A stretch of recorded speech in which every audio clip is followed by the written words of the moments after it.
খুবই মজার একটি রেসিপি শেয়ার করছি আর সেটা হচ্ছে চিকেন সুপি মোমো। মাঝে, মাঝে মনে হবে যে মোমো খাচ্ছি, আবার মাঝে, মাঝে মনে হবে স্যুপ খাচ্ছি। এই ২ টি একসাথে করে বানিয়ে নিয়েছি আজকের এই সুপি মোমোটা। এতটা মজা হয়েছে খেতে, মাঝে, মাঝে ডিনারের জন্য রাখতে পারেন। এরকম হেলদি একটি মেনু।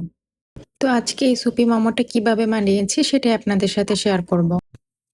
প্রথমে চিকেন এবং গাজর ভালোভাবে ব্লেন্ড করে নিয়েছি। এরপর সয়া সস, কাঁচামরিচ কুচি, টমেটো সস, আদা রসুন বাটা, সাথে একটু লেবুর রস দিয়ে দিব।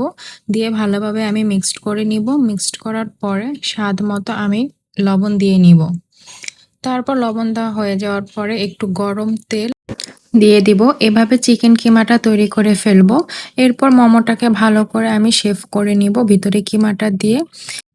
এরপর আমি স্যুপটা তৈরি করে নেব। স্যুপটা তৈরি করে নেওয়ার জন্য প্রথমে আমি বাটার দিয়ে দিব। বাটারের সাথে রসুন কুচি, গাজর, মটরশুঁটি, কাঁচামরিচ এবং লবণ দিয়ে দিব।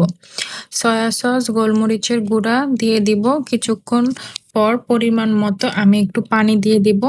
পানি দেওয়ার পরে আমি ৫ মিনিট পর টমেটো সস দিয়ে দিব। টমেটো সস দেওয়ার পরে আমি এখানে ম্যাগি স্যুপ আর হচ্ছে ম্যাজিক মশলা দিয়ে দিব। দেওয়ার পর আমি ক্যাপসিকাম দিয়ে দিয়েছি। এরপর লেবুর রস আর হচ্ছে ডিম দিয়ে দিব। স্যুপটা রেডি হওয়ার জন্য ৫ থেকে ১০ মিনিট পর আমি মোমোগুলাকে স্যুপের মধ্যে দিয়ে দিব। দিয়ে দেওয়ার পর আমি ওয়েট করব।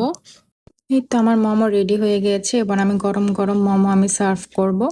তো আমি চেষ্টা করেছি দেশি স্টাইলে দেশি স্বাদের রেসিপিটা তৈরি করার জন্য, যাতে করে সবার কাছে অনেক ভালো লাগে।